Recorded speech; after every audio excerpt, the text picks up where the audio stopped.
7, 6, 5, 4, 3, 2, 1.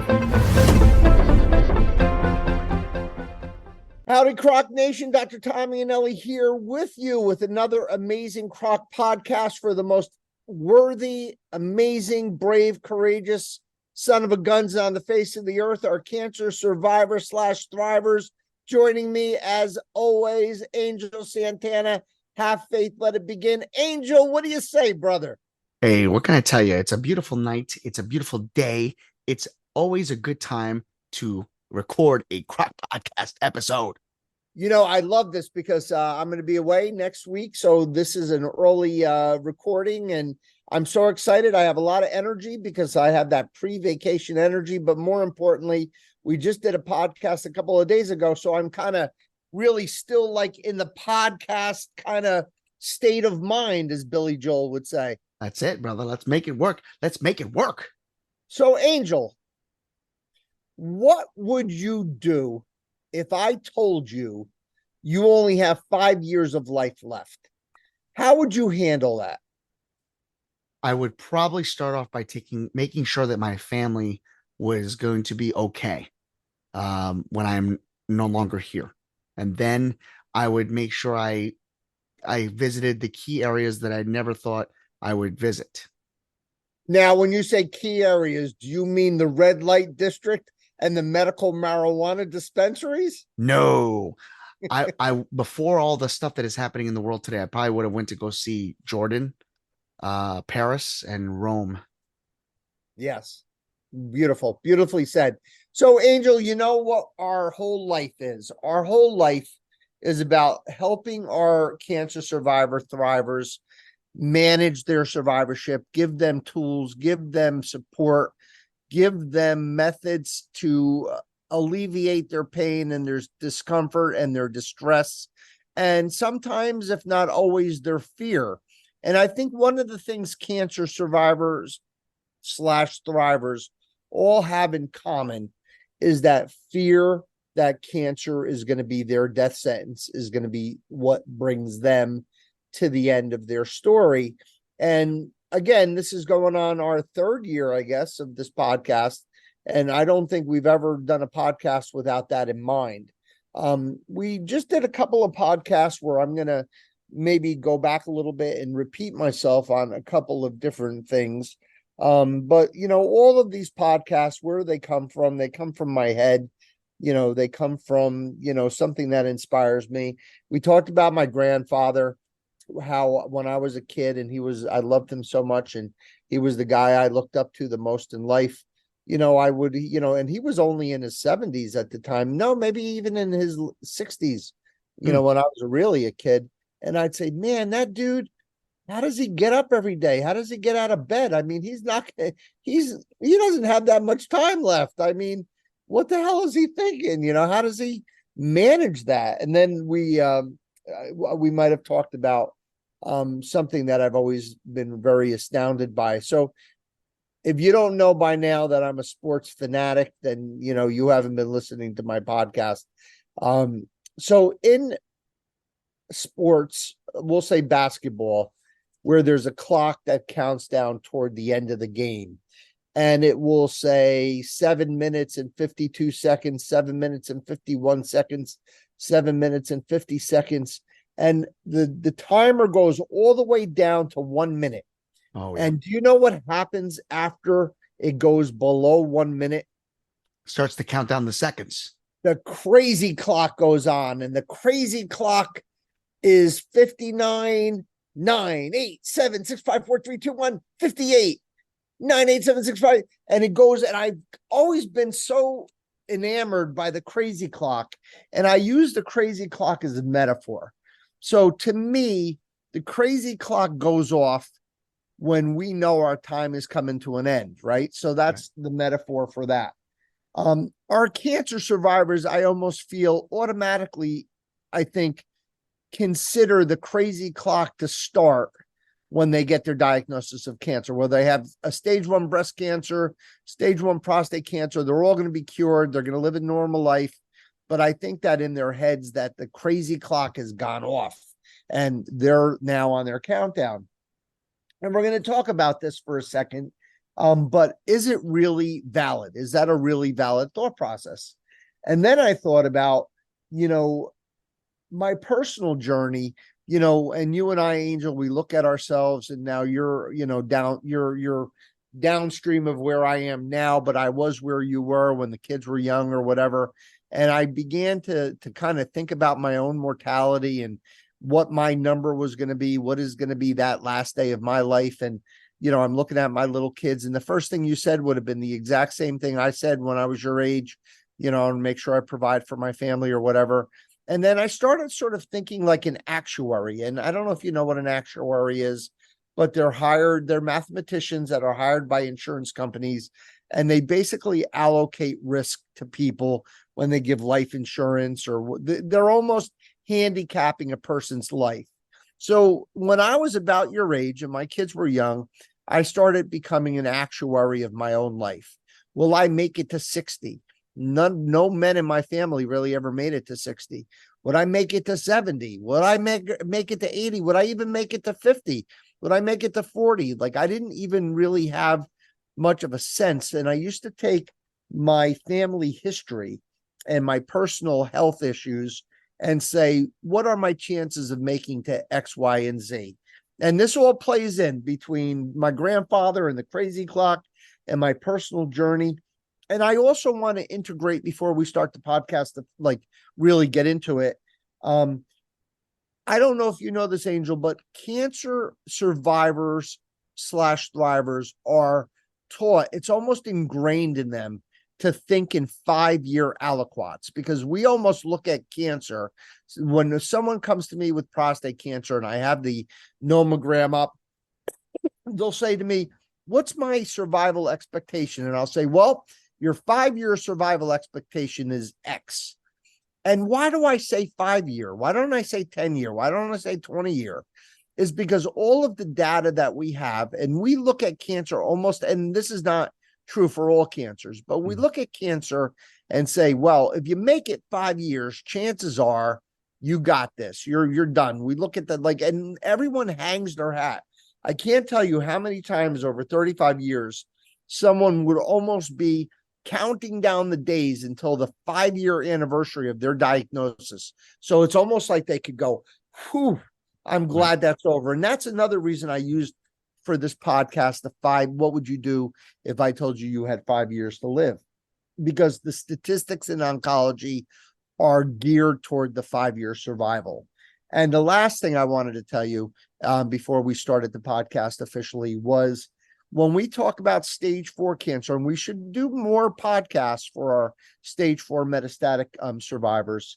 When I first started practice, if you had a stage 4 cancer, no matter what, like you had that that was the number, the other number is the 6-month number, right? So there's a 5-year number and the 6-month number.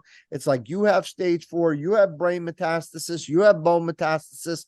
You know what? 6 months, that's kind of, think about it. That's like your number. It might be less, it might be more. We don't know, but like 6 months, that's the number. And I think to myself, things are so much different now. Thank God. Some stage 4 cancer patients actually become curable, believe it or not. Really? They have what's called oligometastatic disease. So you treat the primary, and if there's one small spot, you get rid of that, and you know what? They do great. But even in patients that don't have that luxury, stage 4 patients, 6 months is like a joke. Like, if someone comes into me with stage 4 and they say, doc, can you get me more than 6 months? I'll go, I could do that standing on my head. You might not make it. You may die of this disease, but you ain't dying in 6 months. You probably have a couple of years that we can figure shit out and get you where you need to be. Can't give you much more than 5 years, but let's use that as our clock. And that's a really good introduction to what we're going to talk about today. So your thoughts as we start. I think it's interesting that, we can look at the clock, and it's funny. One of my good friends, I always say he lives by the clock. So it is very interesting to look at it from this point of view. And I think it's only going to make things better for all of us, even for those that don't have cancer that listen to our show, but more importantly, those survivors.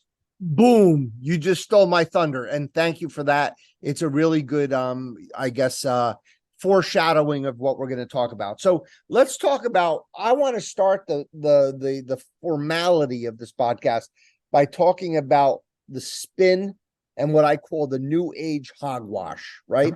So a lot of times, and again, our survivors probably hang their hats on a lot of these sayings and expressions and positive, reinforcements. Like if they say, it's not the years of life, it's the life in the years you live, right? If someone's telling me I'm dying, I'm like, no, I want the years. I don't care about what I'm doing, like the quality of the year. I want more time. Absolutely. So like I call that the new age hogwash. If you're afraid to die, then you're afraid to live. Hogwash. We're all afraid to die. I don't care who you are. Everyone has that trepidation because we don't know what's coming next. So let's put away all of these pretenses. Let's throw all of these feel-good statements. Let's not insult our survivors, thrivers with that nonsense. Let's talk turkey when it comes to this. You got 5 years left, okay? So first thing I want to talk about is 5 years really a lucky thing or an unlucky thing? So let's talk about ways you can die. So you can be that guy who's like sitting down with his friend Angel and his friend Rod and eating a big rack of ribs. And then all of a sudden, your buddy's head is on his plate of ribs and he's checked out. Like no warning. He's done. It's time. His ticket has been stamped.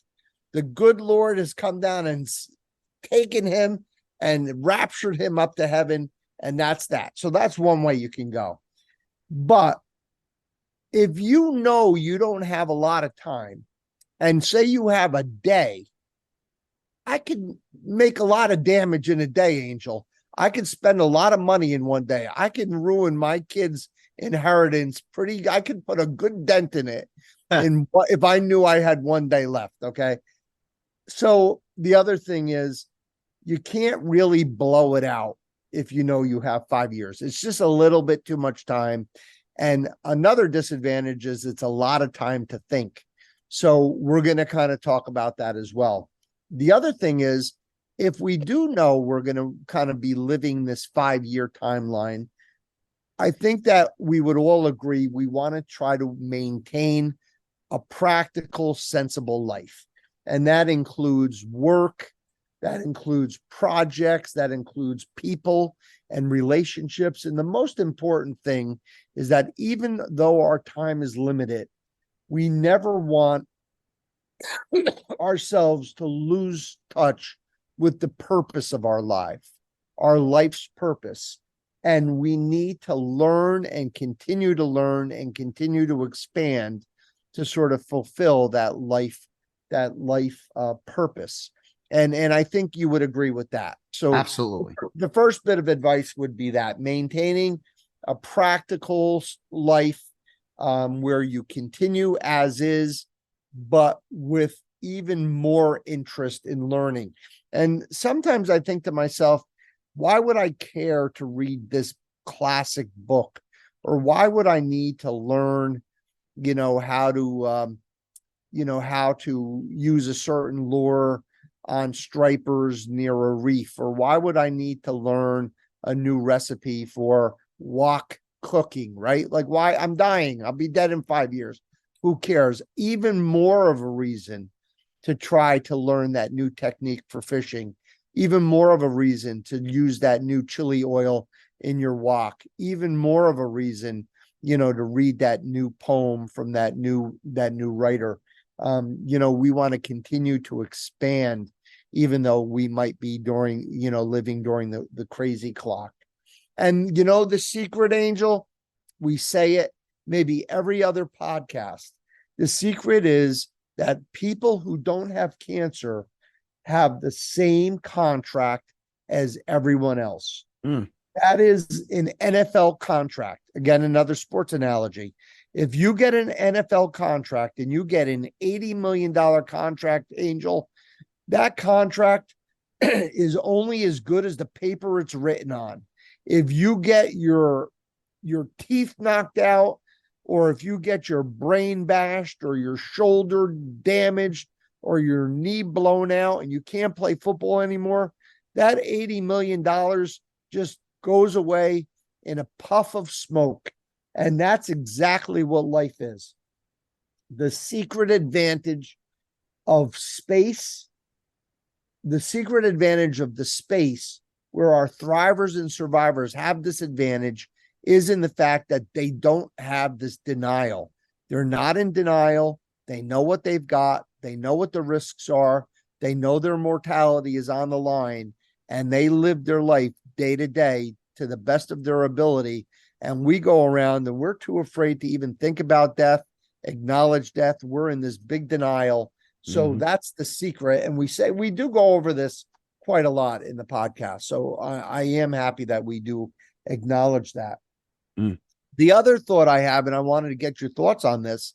What if I were to tell you that we can take the 5-year egg timer and turn it upside down? And actually, I'm going to put it forth to everyone listening to this podcast, whether you have cancer, stage 1, stage 4, whatever, or if you're a caregiver or a family member of somebody with cancer, I'm going to tell you, let's all live this philosophy. Let's all assume, no matter who you are, that we have 5 years to live, that we don't have a minute past that. Let's start that with an assumption. And now let's look at, if we do have that as our starting point, we've accepted that as our possibility, how would we live our life? Interesting thought. It is, right? And I love this. I think this is a great provocative podcast. So first of all, we're throwing away all of that long-term planning. We're throwing away, in 20 years, I'm going to be able to retire. In 25 years, I'm finally going to get to Europe. In 30 years, I'm going to go see the Mona Lisa. In 40 years, I'm going to do that Alaskan cruise. We're throwing that out the window. That's gone. Long-term planning, gone. We have a 5-year plan. Number 2, we're going to keep everything simple. And this is not a word, but we make them up, right, Angel? Liquidatable. No, when we talk about liquid, keeping our assets liquid, I'm not just talking about finances. I'm talking about having everything in place for the day we die, having our will done, having all the things that we want to accomplish in our 5 years done, having what we want to say or have said about us. We want all of that done. We want our children or our heirs to know what the heck they're doing when we're gone off this earth. We want all of that done, whether we're dying in 5 years or not, done. Number 3, our possessions. Angel, I look at us in our lives. I look at you you're in the part of life where you're collecting.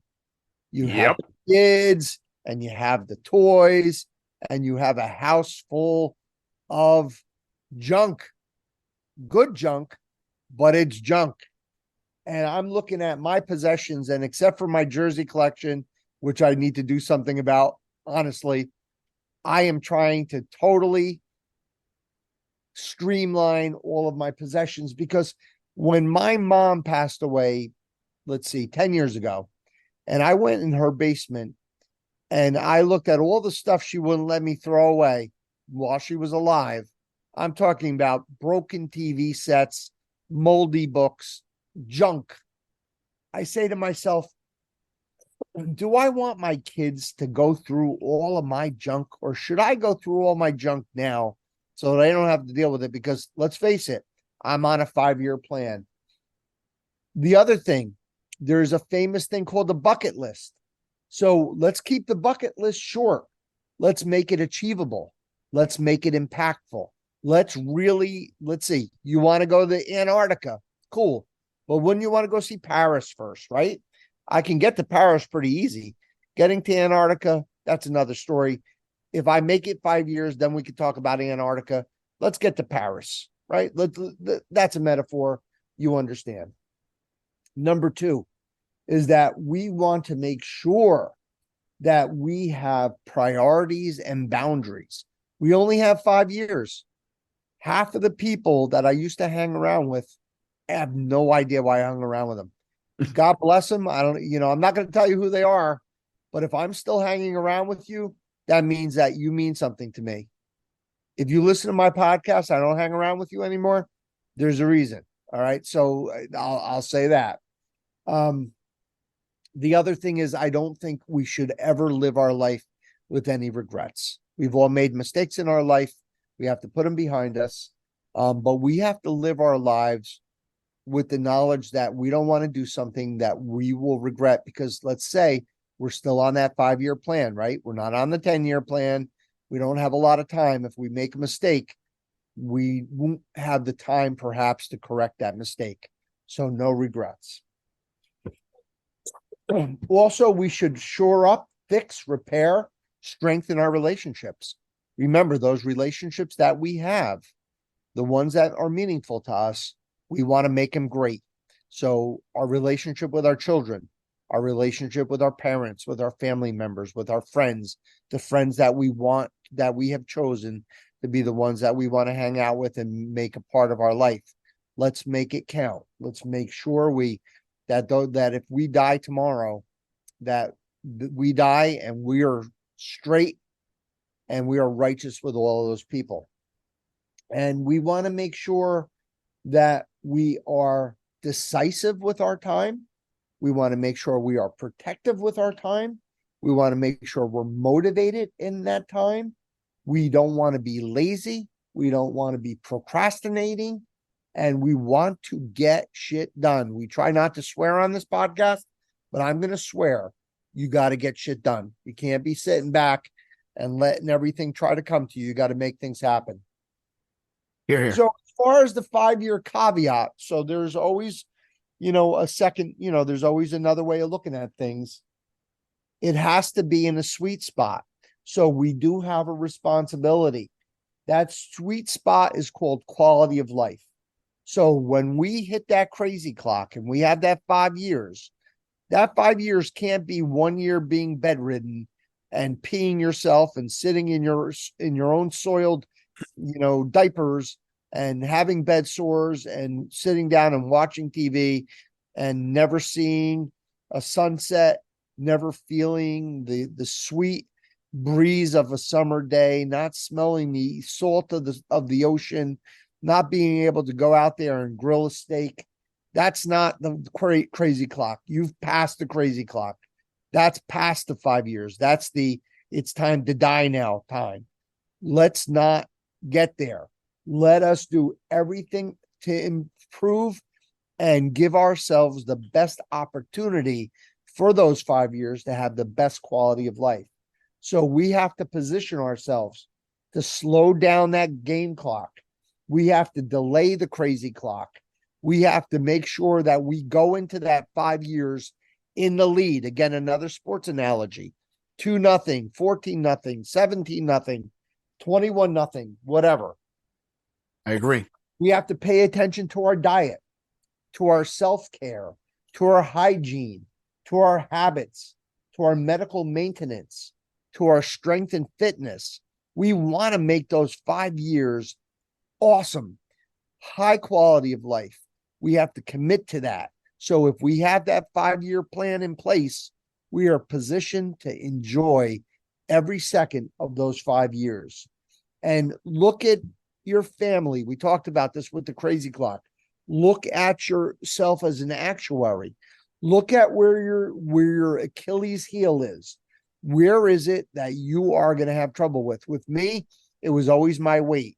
So heart healthy, losing weight, strength, fitness, making sure that nothing comes in to upset my health during the crazy clock during those 5 years. It's almost like when I was studying for my boards, I wasn't particularly strong in the physics or the biology part of what of my boards. I was great at the clinical stuff. So what did I concentrate on, Angel, when I studied? Concentrated on physics and biology.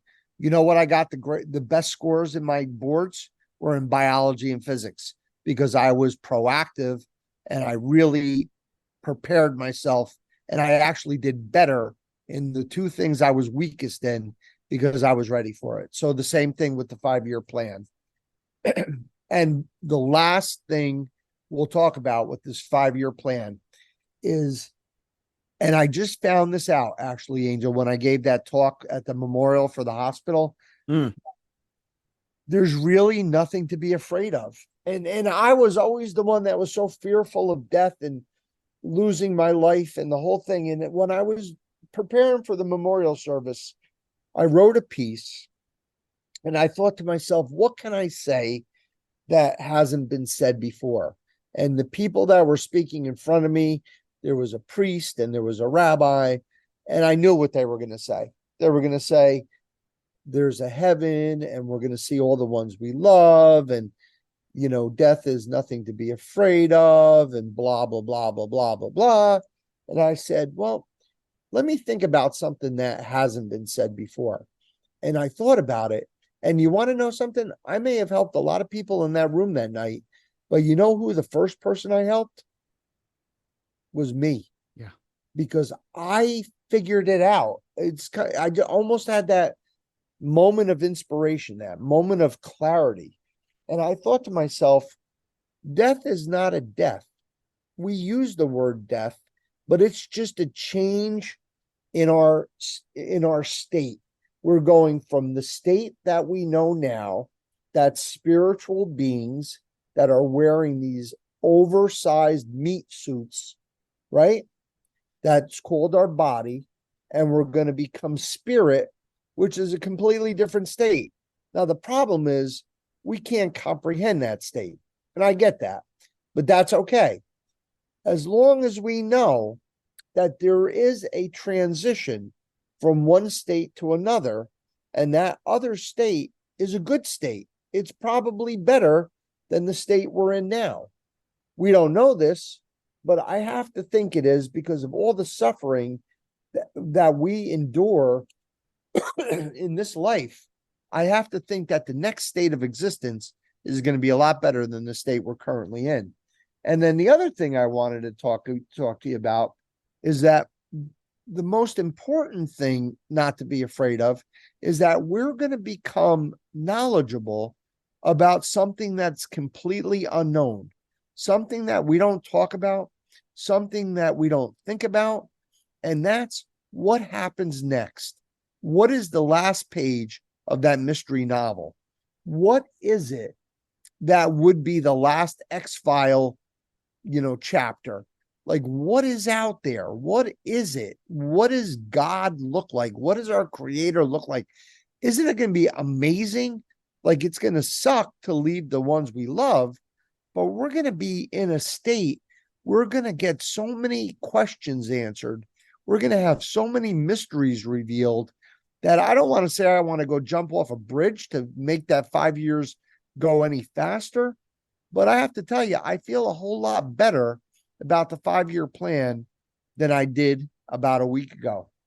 Angel Santana, have faith, let it begin. Your thoughts? I'd like to say that every point was valid.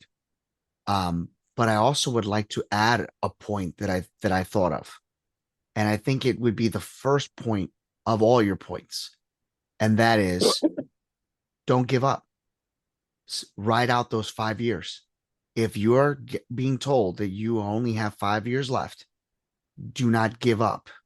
Do not lose hope. Hope in the sense of, yes, you know that in those 5 years, the time will be up and the time will be now. However, it doesn't mean that you have to stop right there and then. Ride out those 5 years because you may learn more about yourself in those 5 years than you did in the last 5 minutes.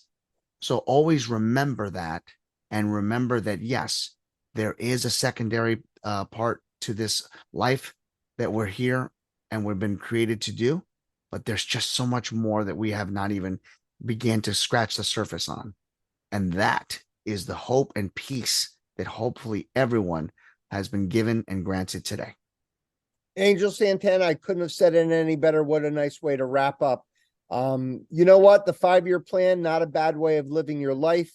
To our amazing survivors / thrivers, let's all live that 5-year plan. Whether you have stage 1 cancer, stage 4 cancer, no cancer, whether you're 20 years old, 40 years old, 60 years old, 100 years old, let's all try the 5-year plan. I really think it's a healthy way of looking at life. And I want to just end by, first of all, thanking Angel, Rod Freeman, the board of directors. I want to thank Michael, John, Benzea, Charlotte Larson for their belief in us. And I just can't say enough good things about you all. And of course, why do we do this? Why am I sitting here at 9 p.m. When I'm exhausted and I can't even talk anymore? It's because of you guys. Why does Angel, who has to get up in 2 hours to go to work, why is he here? We're here for you guys. We're here not just for people that are, gonna survive 20, 25, 30, 40 years. We're here for those people who aren't. We're here for the stage 4 patients.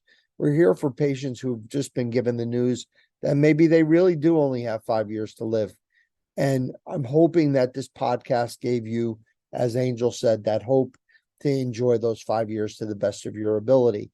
But I'm also here to tell you how important you are, how loved you are, how worthy you are, how brave you are, how courageous you are, how smart you are, how incredibly unique you are. You guys are just so inspiring to us that it makes the entire CROC organization so proud to serve you and to give you these small little tidbits, and we hope touches at least one person every week. If more, great, but just one would be just fine. So in closing, as we close every episode, every podcast, on behalf of Angel and Rod and the board and everyone else here at CROC, we all wish you the greatest, longest, most peaceful, happiest, blessed, inspiring, fulfilling, impactful life you can live. God bless you. God be with you. Peace.